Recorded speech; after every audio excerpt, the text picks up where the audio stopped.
Good morning. This is our last Facebook Live for, we don't know when our next session is going to be, but this is our last one. We've done 12. This is our series 12. And today we've got a special guest, Anna Prins, who is an osteopath, and I'm going to introduce to you the art of osteopathy and also how herbs work together with osteopathic treatment, particularly with horses. So that's our topic today. I hope everyone's well, and it is a little bit cold here in Bathurst. We've had a lovely chilly morning, but the weather's been good and we've had a bit of rain. So I hope where you are, things are wonderful and not too stressful with the latest COVID outbreak. But anyway, hi Anna. Hello, good morning everyone. So thank you for coming along this morning. Would you like to just tell us a little bit, first of all, where you're from, what your training is, Sure. and also, and then we'll launch into a little bit more detail about exactly what osteopathy is. But just tell us a little bit about yourself and how you ended up in Australia, particularly in this wonderful region of Bathurst and Orange, which is known as the Central Tablelands in New South Wales. Sure.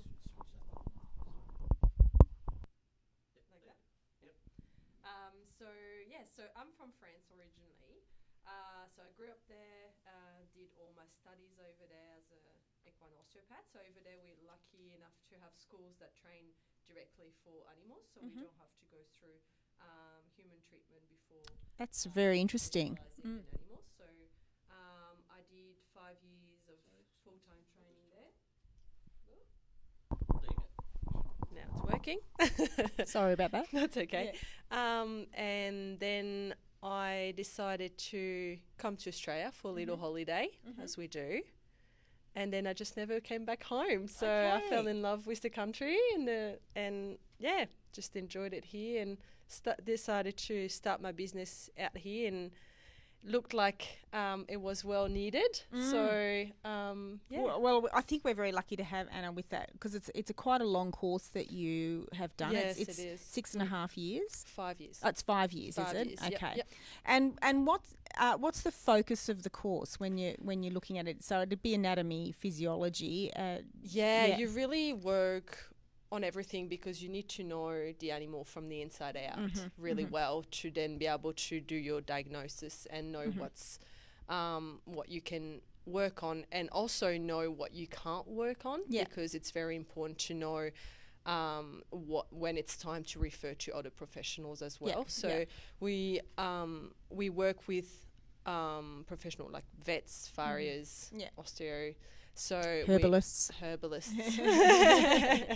So it's very important to know when it's time to refer to other professionals or work with all the time. So they really make a big point on that, which is really good and gives us access to so much more information out there. And that's interesting. That it's a really strongly recognised profession in Europe.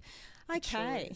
Sure. So Anna has been working on a few of my horses for the last, must be 18 months that you've been working. And I think the reason I wanted Anna to come on board and have a little bit of a chat with everyone who's participating in the Facebook Live that have horses is because body work is one of those things which I think is, I guess, categorised as being separate from other things, and it actually forms a significant part of a treatment program that so that you can get your horses back on track. So so the things that I think I'd like to probably talk about first is what you see as being the most important thing that osteopathy can achieve with each horse or dog.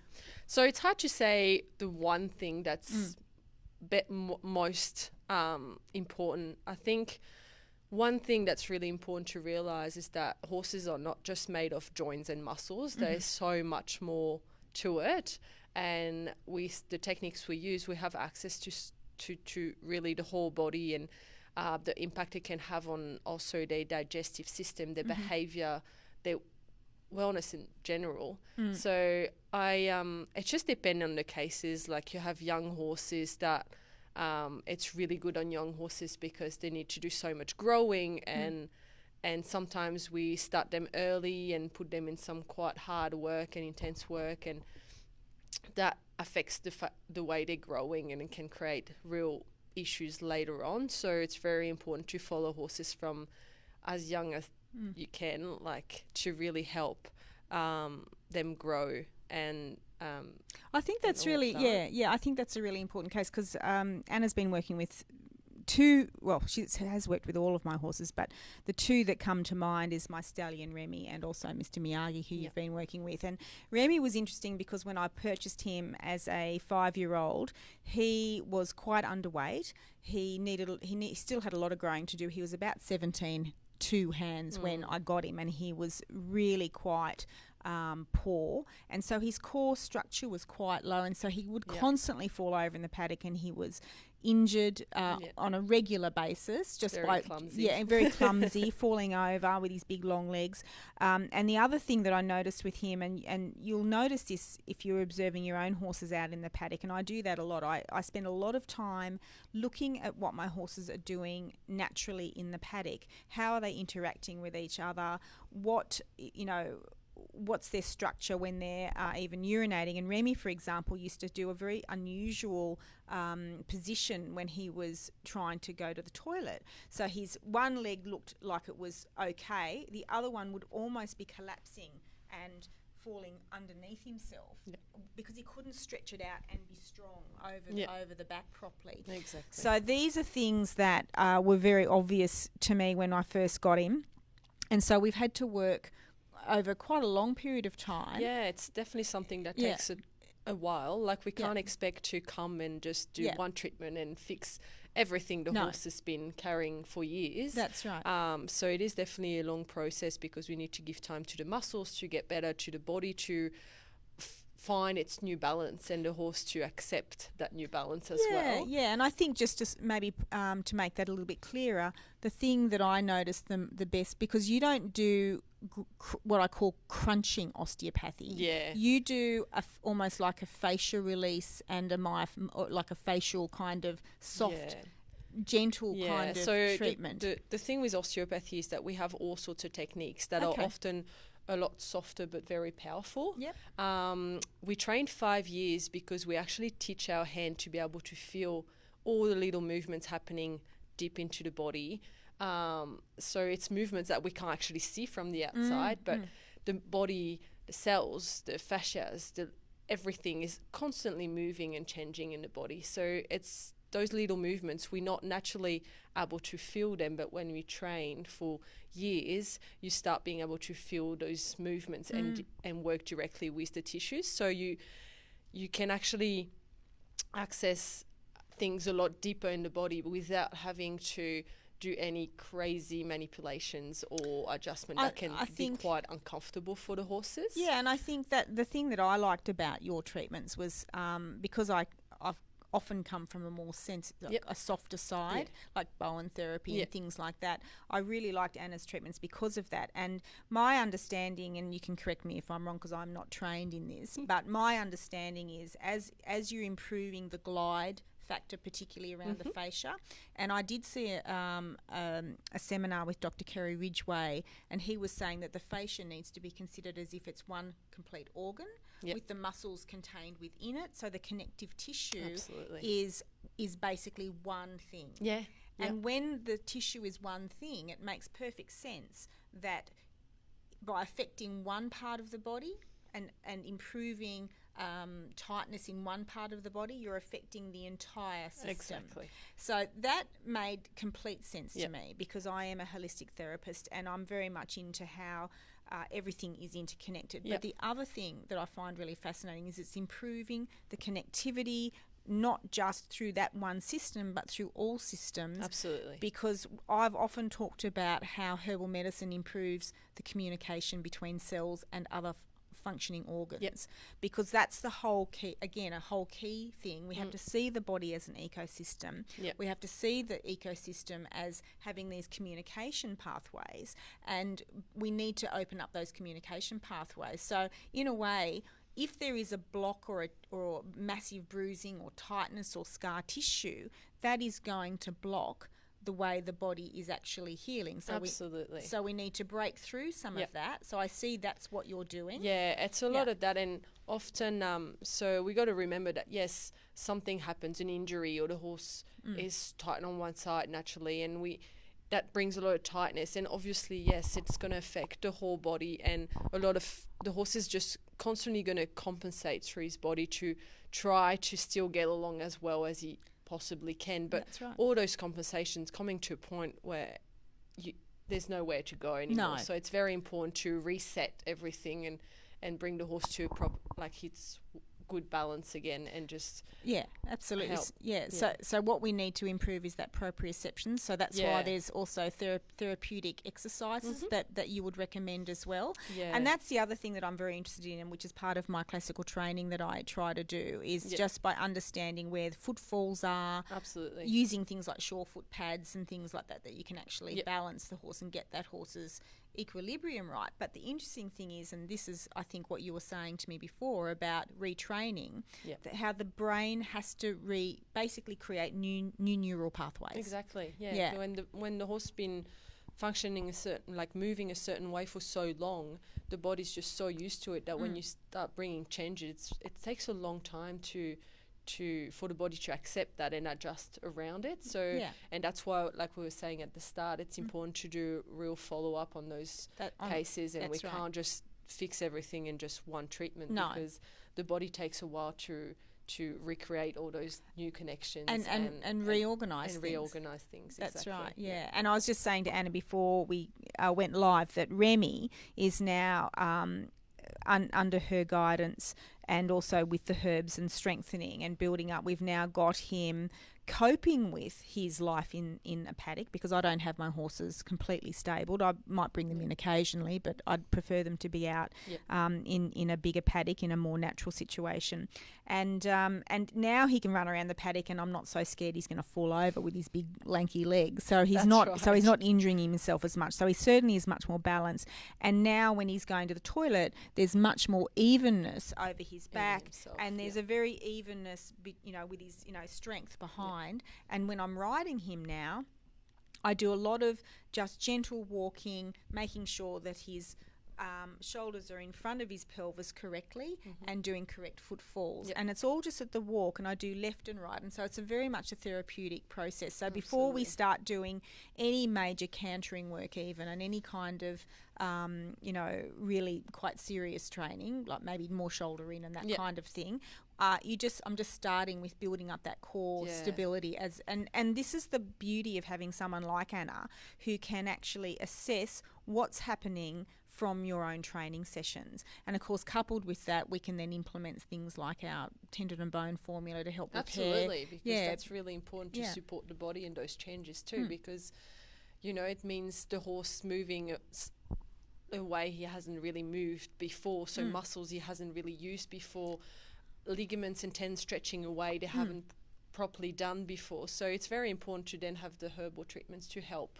the tissues and the body repair and deal with those changes well. So it's really good to support that. The other thing I was thinking too, that any sort of changes that you make, can often create inflammation in the body. Absolutely. So there's inflammatory processes as well. So tearing may actually happen, even though you're not necessarily intending that to happen. If an area has been tight, it's quite possible that muscles can create little tiny tears in them. They can in their work.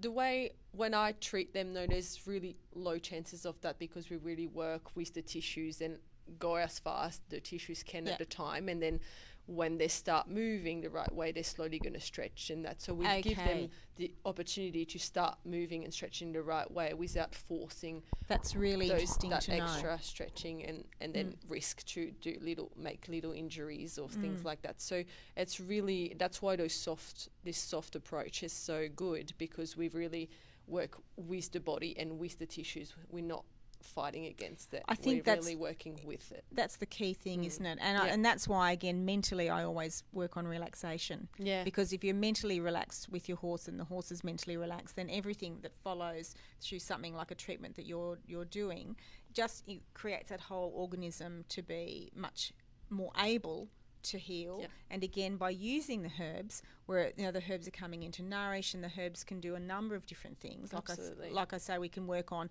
nervous system, we can work on fascia through using herbs that are very good with your omegas. Absolutely, and give all the nutrients that need it that need all of those things to repair. So that's really, really interesting. And what are we up to now? We've got any questions coming in? Yep. We've got lots of questions. I thought we would have quite a few questions in today's session because it's quite interesting.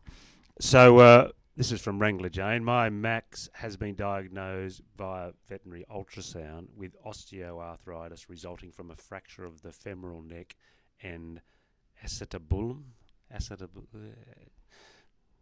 I'll have to. It's my pronunciation. Let's just say from the femoral neck. Yeah. He's on Alleviate and Tendon and Bone. Yep. Any suggestions? He's very lame. That's for you, Anna. He's obviously been diagnosed with arthritis, so that's something that we're not going to be able to fix. Like, that's just some process that's just going to keep happening. But we can definitely help the horse cope with it and the body cope with it, because often horses end up lame, and it's not always because of that one area. It's because of the tightness that it has brought in all the tissues around it that the body has created to protect itself. So it's like, oh, this area hurts, so I'm just going to tense everything else around it because I don't want to use this area. So, but like we were saying before, then that's going to create more and more compensations through the body, and then the body cannot function properly anymore. So by having someone treating that horse and loosening up all the tension in the structures around it, we might be able to help the horse cope with that problem a lot better. And it'll also enable the herbs, the nourishment, because by opening up the circulation. Absolutely, that's right. Yeah, so you were doing a couple of things with the herbs. If you're opening it up first with with that kind of manipulation and the gentle manipulation, the herbs can work much more effectively, reduce the inflammation, and then your tendon and bone's going to come in and do the repair. So that's so right. Yeah, yeah. So it's very important too. Because when the tissues are tense and not moving properly, the circulation's not doing properly. So all the nutrients are not getting where they need to be getting as easily. So that's definitely why it's so important to work together with those things. It's like you can give them plenty of herbs, but if the body itself is not able to move and get the nutrients to where they need to go, you're still going to lack something, it's not going to be enough. So it's really good where that comes in together. And I was going to ask you too, I've always considered, that the way the fascia moves, where there is inflammation, it gets sticky. Yeah. So I think the idea that I have is that we're improving the glide of all the tissues, so everything's soft and working well. And that's probably what you're feeling when you're trying to do. Yeah, absolutely. That's often what you get on horses that are really tense and that haven't really been followed by a body worker before and things like that. You come in, everything is hard and nothing really moves, and that's really what often I aim for in my first session, is really to just get a bit of movement going through the body again, so that the circulation can be done better, the fascias can glide better, and that's definitely something that's really important, because horses that are not moving properly in their everyday life, like the less you move, the stiffer things get, the stickier they get, and they just need that constant movement and loosening up to get everything going. Yeah. Well, I mean, and a good example is Aramis, and I think because you had treated Aramis quite a few times, and I ended up having him on the tendon and bone and the Alleviate for quite a long time. He still is on that. But now what's interesting with him, because we've had the sessions with you and I put him on those herbs, he is coping really well out in the paddock now. And I find that really amazing, because he could barely walk before this old gelding. He was really sore. He's quite nicely trained. Like, he's been trained in the more classical training with... So he uses his body with the weight back, but of course the arthritis is in his hips and in his joints. That's right. And he's also got very short pasterns, so he doesn't have good suspension anyway, just conformationally.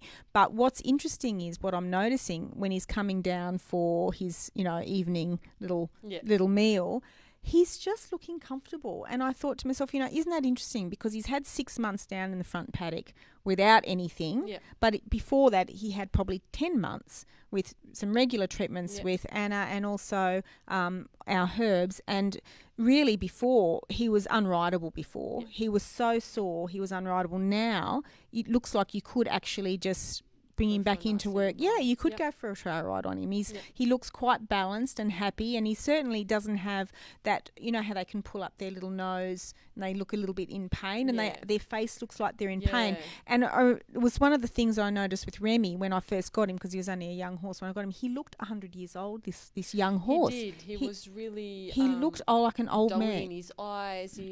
His eyes weren't open. He wasn't really alert. He was very... He was he looked enclosed. he did look enclosed, and he just looked old to me. Yeah. He looked like he had this old face, and Aramis had a little bit of that look. Well, now they're looking a lot younger, and I think that's the thing that I like. I like these treatments because it really brings a life back into the body system. Yeah. So do we have another question?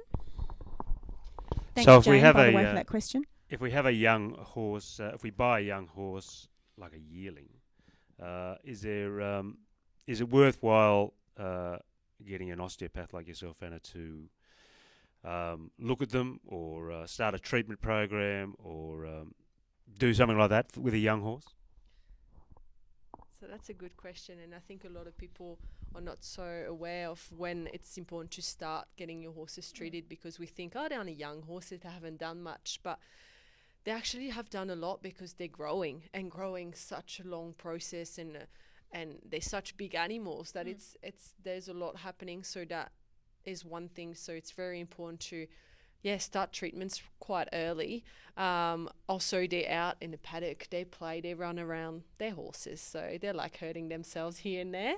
And also when we're going to start breaking the horse in and bring him into some work, we want to do that in the best way possible. So we don't want to start a horse that's already sore, uncomfortable or stiff one way or the other. So it's really important to start as early as we can to give them a treatment, to make sure that when we get to start to do some more work with them, they do it in the right way, and we have them happy to do it and not sore and sour straight away because they're like, this is too hard. So there's a lot of horses out there that don't have necessarily as an ideal conformation for being trained under saddle, and so it is important that you have it assessed, I think. And that's again another reason why I have someone like Anna come and check over my riding horses regularly. So would you do a check prior to purchase? Would that something you would do, or would you leave that to a vet? Look, I think it's definitely something you could do. Like, first of all, you would want to get a vet to have a look at it anyway, to make sure there's no major joint problem or anything that's going to affect his future career, depending on what you're planning on doing with that horse. But it's definitely important as well to get them treated and looked at by a body worker to make sure that then they can move and perform the best they can. Like recently I had someone that just got a horse on trial for a couple of weeks, and she got me out straight away to treat the horse to make sure that then we give it every possibility to just perform well and show how the horse actually is, because a horse that hasn't been treated can really behave completely differently than what he actually would be when he feels well. And I think that's a bit what we saw with Remy at the start too. He was a horse that could get a little bit cranky and unhappy, and would start treating him and he would be a bit touchy, and very unhappy. He was really struggling with it. And as we went on, now he gets to really relax and enjoy his treatment, and he's really changed in his body. And if we hadn't done that, you probably wouldn't have been as confident on what he was going to do later on, because it's their behavior like that. It's you just wonder if they're actually going to be any good, or if you're going to be able to get. He was an interesting horse. I mean, he's a stallion, but he was being a bit stony, but he'd always try and give me a little bit of a kick. And I often wondered if that was because he was sore. Yeah. And I suspected he had hindgut ulcers, which we can talk about in a minute about osteopathy. But I did suspect he had ulcers, so he's been treated with our Equigesta Pre plus the tendon and bone and the Alleviate. And now I've got a horse he is delightful now. There's not a hint of that silliness that we had with him before, and he is relaxing in every single way. And the other thing I was nervous with him about is because he could fall over in the paddock as quick as sneeze, like anything would just knock him over. Now I'm finding that I'm much more confident to take him out for a ride, because if he plays up, taking him out for a ride, I'm not so nervous that he's going to fall over on me, because that can happen. Yeah. And I've had quite a few horses fall over on me when I've been getting in cattle and things like that, and that's not a pleasant experience. And getting older, I don't really want to be. Yeah, I don't want to have horses fall over on me anymore. So it's been really important to make sure that his balance is good when I'm riding him out in the paddock, because you want them to be able to place their feet correctly. Exactly. So let's get on to hindgut ulcers, because I think that's something that maybe people aren't aware of, that when you're treating hindgut ulcers, there's probably quite a strong connection to the biomechanics. Yes. And of course, I often talk about the gut-brain axis and making sure the vagus nerve is good and improving all of that innovation. But it is about innovation, which means how the nerves are innovating tissue. Yeah. So I think that's an important thing to talk about. Definitely. And so ulcers in general, that's creates inflammation, and doesn't only just sit on the inside, and creates an inflammation all around the organs and everything. So through that, it's going to affect the fascias and connective tissues, which then are going to affect the muscles, the joints, and the overall body. So it's really important to treat the ulcers, of course, but because there's been that inflammation, we also need to then treat the horse to loosen all the tissues up and break up all the adhesions that have started to build, and then that can restrict the movement all around. And it works both ways. So a horse that's that's had a fall, an injury that's very stiff in certain joints and muscles, that also through the connective tissues is going to affect the movement of the organs and the digestive system overall. So maybe actually cause ulcers. And could cause ulcers. So you've got a dual thing. Absolutely. And because there's so many factors that come into the digestive system, and how, like in each phase of the digestion, any restriction in those areas can affect the way the secretions are going into certain areas that are needed for the digestion. So it's going to affect the digestion. It's going to affect the liver. So if we're talking about specific organs, let's think about either the pancreas, the gallbladder. Well, they don't have a gallbladder. So no, but that's like people, liver and pancreas directly, get like the bile and all that directly into the digestive organs, and if that's restricted, then you're not going to get the right things to help with digestion, so the digestion is not going to be done properly, and that's going to affect, that can be really bad. So with so let's just talk about the gallbladder difference between humans and horses, and now, is it the cecum? So you've got the cecum as is quite enlarged in horses compared to, because that's where. So what happens is that a big part of the digestion is done in the small intestine, where the pancreas and liver are secreting all the different nutrients and things that they need for the digestion, and then later on you get to the cecum, which there is done all the fermentation and the digestion from the things that the small intestine cannot digest. So that's a really big chamber. That's a lot's happening in there. And the thing about the cecum is that it's often can get congested. Absolutely. And so this is the area that we often might get that what I often call and what's what we call in people the leaky gut syndrome. Because if you've got too much inflammation happening there, then the likelihood of that area becoming quite a toxic area because it's not moving correctly. So if there's congestion there, Yep. so that's Absolutely. And they also say, like, if you give a lot of dry food to your horse and the horse not drinking enough, there can be a lot of compaction in there, and that can create the colics and a build-up of gas and things like that. That can really be very painful and quite dangerous for horses in general. So it's all, it's very important, and those things definitely are going to impact the way the horses overall. Like, I get a lot of horses that I need to work around their cecum and things like that to loosen the area up, and that's going to free up the whole lower back and all that area as well as soon as you release that pressure. It is interesting because I notice, just through the practice with what's happening with feed programs that people have got, and it is so important to have moist feed. So, and I've got articles on the website about colic and various things like that, and I think it's interesting to talk to Anna about what she can do to actually provide that little extra support that's needed to make sure that all those areas are freed up. They do need. We can feed them everything well, but if it's not functioning properly or you're not to able begin to with, move properly, then we sort of just battling something that we can't. And I think it's just like anything. If you're constricted, and the blood supply can't get there, we already know. We already know that if you like, I tend to cross my legs a lot. I often get numb leg. So if you get horse gets caught in a fence and you get the tissue can become necrotic, which is what happened to one of my mares. And it looked all fine, but then the tissue died off, a week later because there was lack of, oxygen to the tissue. So this is the whole thing. It's about getting oxygen, nutrition, everything working into these areas. I think we have quite a few other questions coming in, so we better get onto answering. And my pronunciation is not good on these funny terms, but let's give this one a go. Any recommendation with managing rhabdomyolysis? Rhabdomyolytis. I'm not familiar with that. RHB myelitis. Okay, we need someone to tell us what the common term for that is. Yep. Can someone please help us with that? Okay, somebody wants to know Anna's thoughts on remineralisation. Well, in the bones, I think.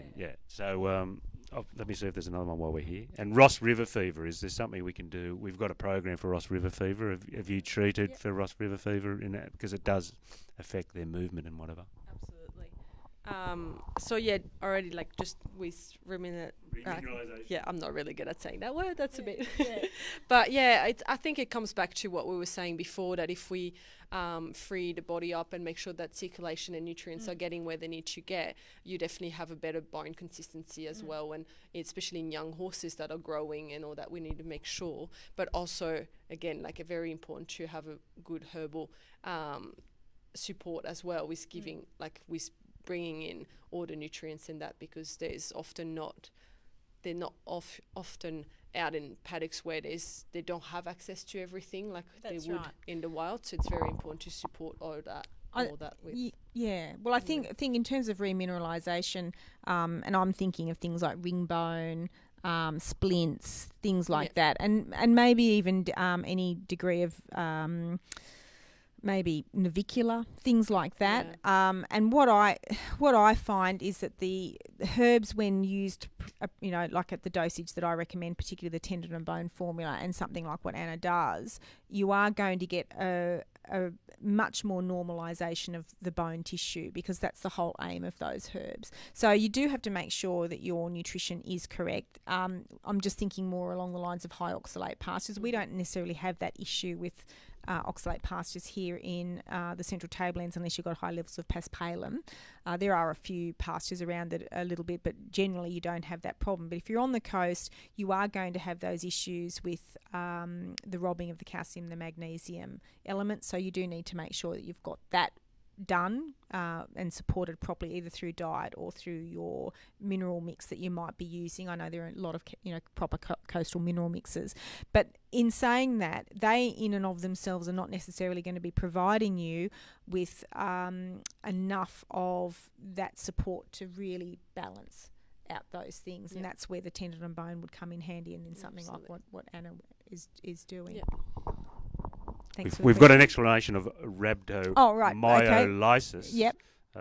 from Kerry, our other practitioner. Oh, it's from Kerry. Hi, But Kerry. we've also got an update from the person who sent the question in. So it's a breakdown of of a damaged skeletal muscle. Muscle breakdown causes the release of myoglobin in the bloodstream. And the person who sent the question, he says, I have spelled it incorrectly, but it's a muscle condition where the horse goes into extreme pain with work. Okay. Sounds a little bit like tying up. Yeah, or even muscle condition anyway. Yeah, it even sounds a bit like polysaccharide storage myopathy, maybe. PSSM, PSSM. Yeah. But anyway, it's obviously the term used for what that's being caused by. But of course, that sounds like a very much a physiological issue as much. Yeah. But again, it's probably like we were saying, like to a certain extent, like we can probably support that and help the body cope better and recover better after exercise, and that then it depends on how much the horse is affected and to which extent we can support it and free up the tissue. But definitely by making sure again that everything is moving the best it can and release the bigger tension, we can definitely help the muscles recover better and probably cope with the exercise better. Yeah, well, it depends on what the origins of that condition is. I mean, I'd be thinking, first of all, kidney function. So I'd be looking at rose hips as my primary first go-to and inexpensive treatment option there. Yeah. Highly nutritious, but also does aid quite a lot of detoxification of those physiological, or what we call metabolites that are causing that real constriction and that general inflammatory process, because like I've always said, that the inflammation is a substance and we need to move that substance out of the body. So detoxifying herbs are really important. And it's talking about kidneys, because they do really hard, like they work really hard when there's a lot of toxins in the body, and especially when there's muscle conditions like that. So that again, it's an area that we can work on as osteopaths and really release the tension around and help the kidneys function and move better overall, and really like make sure there's no extra inflammation and that things are again What I find is interesting after a treatment is that the horses will often go to the toilet. So you'll often see that. So particularly if you've been working around the kidney area. So I always consider muscle tying up or anything to do with the muscles strongly related to kidney and blood toxicity and inflammation. So again, I'd be treating this with rose hips as my first protocol, something like with what Anna might be doing with the body work, and some Alleviate, which is our anti-inflammatory healer. And then depending on what else is going on, you might be needing to look at protein. There might be too much protein in the diet. There's definitely going to be some cause, some more tests you might need to do with blood tests and stuff, and see what's really causing that. Because that sounds to me it's just a symptom. It's not a cause in and of itself. So it's myoglobin is the protein. So you know what you're talking about, because it is right. That's what it is, and it's about kidney. Myoglobin is a protein that stores oxygen in the muscles. So okay. You're talking about it needs oxygen. Yep. So we'll move on from that one. Besides surgery and vitamin E, what treatments are available for fibrotic myopathy involving hamstring and triceps muscles in a thoroughbred horse? Fibrotic myopathy. So the muscle sort of, is it involving hamstring and triceps? Okay, so that sounds like it could even be some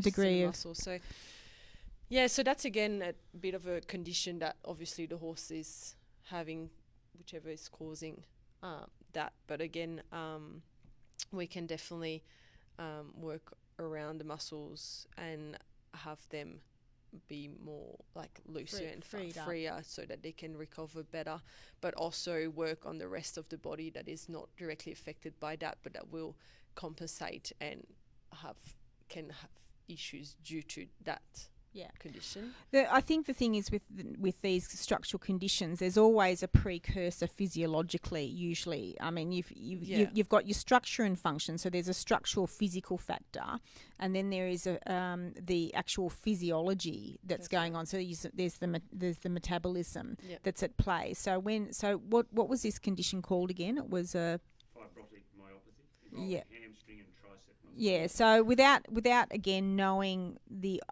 origins of what's caused that, I mean, we're talking a genetic condition and we're talking a congenital condition. Exactly.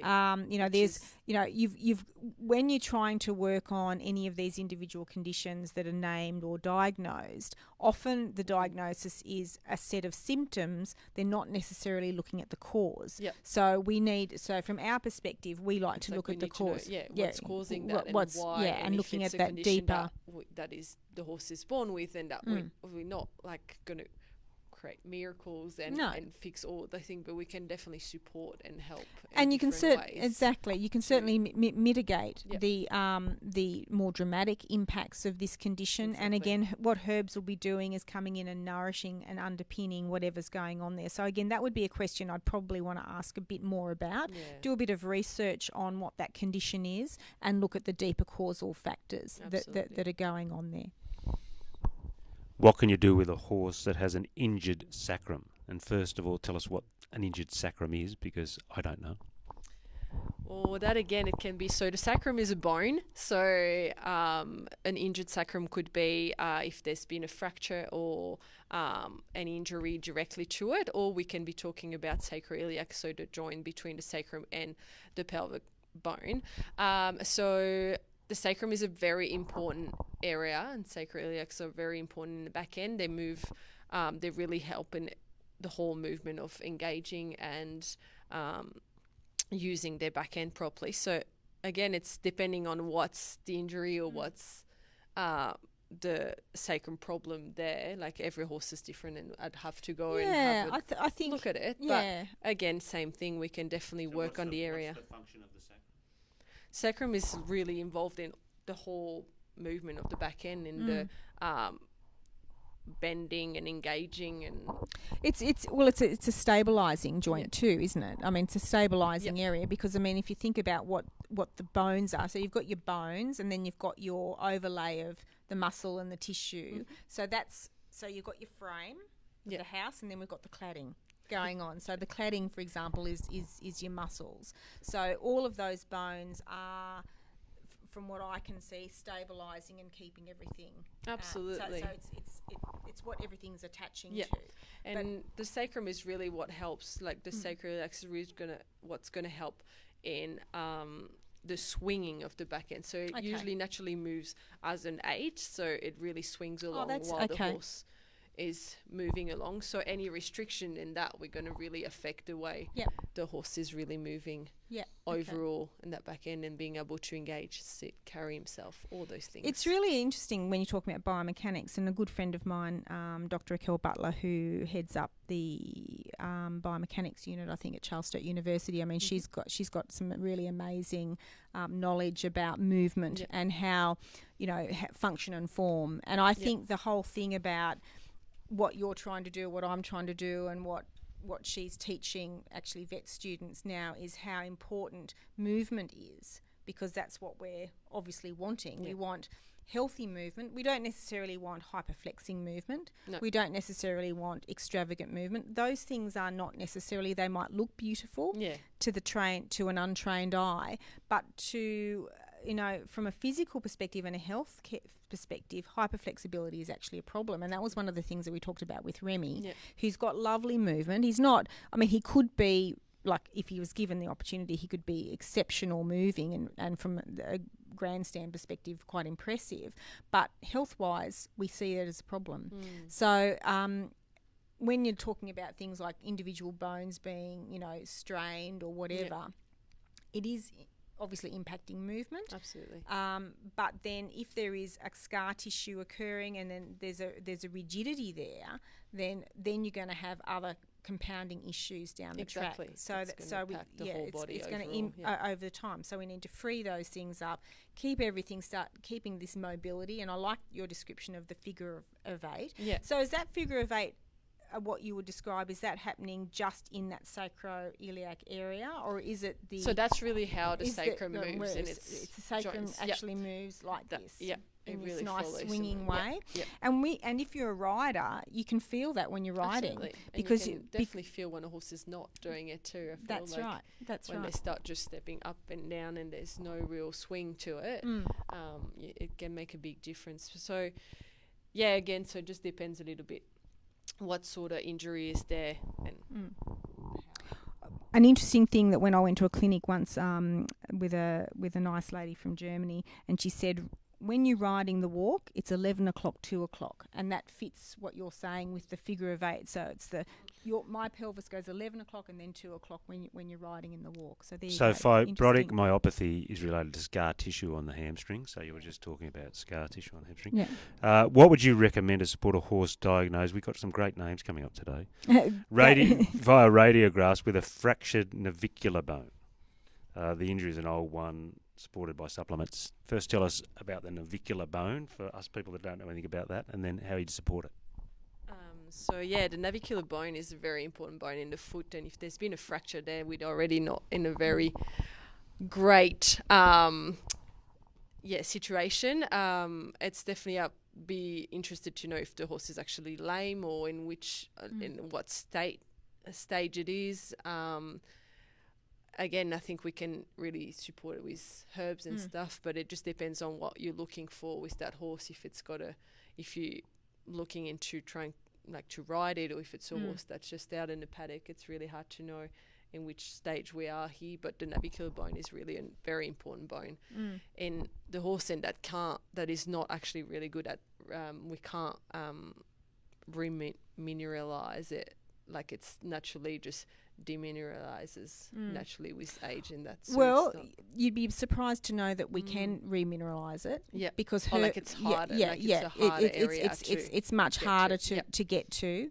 So I'm thinking from the perspective of herbal medicine to support that. I'd be doing the tendon and bone and alpha foil and some alleviate, and we'll probably be able to repair that over a 12-month period. Yep. But from your perspective, what would you do to free up the fascia to maybe improve that the circulation to that joint? Would you be able to do that, do you think? You can work locally and really loosen things up, and same work all the way up, because obviously if there's been a fracture there, there's definitely been lameness and lots of tightness and soreness there. So even freeing up all the shoulders and that, which can still, because otherwise you won't know what's really the origin of your lameness anymore. Like if the horses can get really tense through their shoulders, and that can create different soreness as well. So you can definitely work on the whole area and loosen things up and see. And try and support that condition. That's right. I mean, if I was treating that, again, tendon and bone, the alleviate, I'd be looking at a 12-month program to remineralise that and heal that bone. Yeah. And I don't see that as being an impossible task. I've treated things like that successfully before, and I've used alpha foil to do that. Okay. And then you'd use Anna's amazing type of skills to help with all the compensation problems that can occur from that pain. Yep. There's a follow-up to that. He has long-term lameness, and the fracture went undiagnosed for some time. Oh, okay. But she wants to bring him back to a sound riding horse. So with the help of herbs and some treatment, it's possible. It's possible. I absolutely think it's possible. I probably want to talk to you in greater detail about how long it's been going on for, and it would depend on the X-rays. I'd have to. Absolutely. Okay, so let's move to a pacer who has a bowed tendon. What can you do to help a pacer? And have you worked with a lot of trotting horses?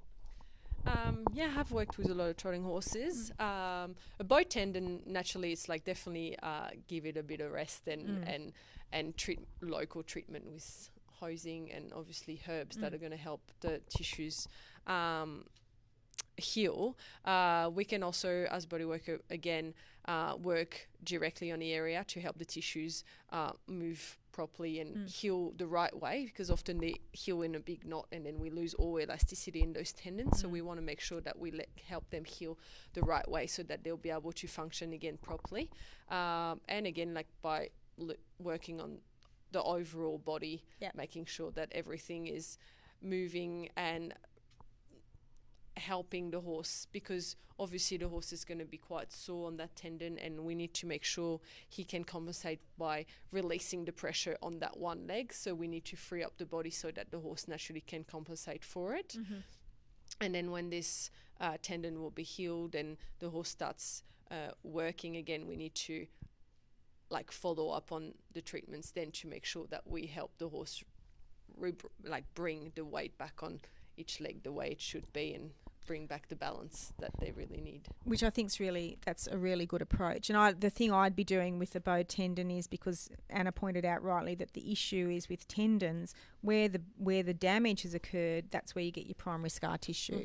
And where the primary scar tissue is, that's likely where you'll get a tear just above or on either side of that fresh scar tissue. Where the healthy tendon is, that's the weakest point at that area. So that needs to be really even in the healing. Exactly. So what we do, again, we're talking about our tendon and bone formula a lot, because it is our primary, and you'll see it's our primary biomechanic support treatment program, and it's got equisetum in there and elecampane and also your ground millet and ground linseed. So it's got high silica, it's got herbs in there to help break down scar tissue and also promote healing, and also to improve elasticity of ligaments and tendons. So coupling that with what Anna's supported, like suggesting for body work, you're going to have a much speedier repair process. Absolutely. And the key thing is scarless healing. That's adhesions. That's really what we aim for. Yeah. You've got to aim for always removing adhesions, scar tissue, because where there is scar tissue, we know it's a weakness. That's the weakness. It's going to impact the body in a multitude of ways. So that's really what we're both aiming for. Absolutely. And that's why, again, the synergy between what we're talking about is really important. Absolutely. To get both those things happening. So maybe one final one from somebody who's got a client who is 9 years old and has osteoarthritis and laminitis. What treatments, herbally and osteo-wise, can we do for this horse? Okay. Do you want me to start with what I do with what I do herbally for laminitis, because it is one of my main topics. It's the thing that we treat a lot with because of the whole issues with the metabolism. But of course, the impact on how the body then heals and lays down new tissue is, again, it's the same. It's always the same issue. So we need to remove the cause of laminitis. That's always your primary thing. So if you're make sure your horse is locked up off green grass. Make sure that you've got your diet right. Now, I won't go into diet too much right now because I don't think we have time. So make sure that you contact me for the specific diet that I talk about. But we use anti-inflammatory herbs, and we also use herbs to remove toxins out of the body and restore the metabolism. And the other thing that we do, if there's rotation, I will also, again, like to use the tendon and bone. It's this magic formula that we have. We use it for everything. We use it for everything that's biomechanics. So anything where we're growing out, any injuries, we're repairing tissue, improving scar, wanting scarless healing, the tendon and bone formula, any kind of break, that's the formula that we use. And then again, I think the thing is, if you've got a horse that's been really rocking back, their physical structure is so affected by laminitis. It is massive what happens to horses with laminitis. So if we've dealt with the cause and we're dealing with the actual laminitis episodes, depending on whether or not they've got founder. So founder is when they've actually rotated their pedal bone. Irrespective of whether or not they've found it or not, we need to deal with the cause of the laminitis, deal with that, and then of course we can do the osteopathic. Follow up with a treatment, because if it's which often is affecting the front feet. First, the horse is rocking back a lot to reduce the pressure on the front end, but that means lots of tightness and tension in the back end, and often horses end up really, really sore, and their back end. So it's really important to, when we've passed the acute pain and inflammation state, to then loosen up all that back end so that the horse can again, move better and be a bit freer and all that. And then arthritis as well, that's like we were saying before, it's maintaining the body and help the tissues to keep moving around it. It's a condition that we will not going to be able to stop, but we can definitely, or like reduce anyway. It's there, but we can slow it down and also help the whole body to cope with it better. To cope with it better. And I mean, arthritis is one of those things, depending on how advanced it is, as to whether or not we can stop it and actually reverse processes. I have had it reversed, but it's because I know you've been conventionally trained, so there's a lot of from a herbal medicine perspective that we can do that may not that you may not have. Absolutely, plenty to learn. That's for sure. Exactly. But certainly with arthritis, it's one of those conditions where if caught early enough, we probably can reverse a lot of the processes. In terms of restoring, joint capsule wear and tear, it depends on how advanced it is. Absolutely. Because obviously the more advanced, the more inflammatory process, the harder it is to get the inflammation out of that situation in order to get the healing in there. Yeah. So start early, prevent, and prevention's always better than cure is what we say. Absolutely. And I would say that's the same as with any kind of osteopathy. Absolutely. Any kind of don't wait for your horse to have an issue to exactly. get a treatment done on them. The earlier you start, the better. Exactly. Okay, we're finishing up now. Bye, everybody. Okay. That's our last session for a while. Thanks for watching. Yeah, thanks. And we're going to do something very special soon. So keep watching the website and the Facebook page, and we'll have some new programs coming up. Yeah, we'll have some new. Bye, and thanks for joining us. Thanks. See you later. Thank you. Bye.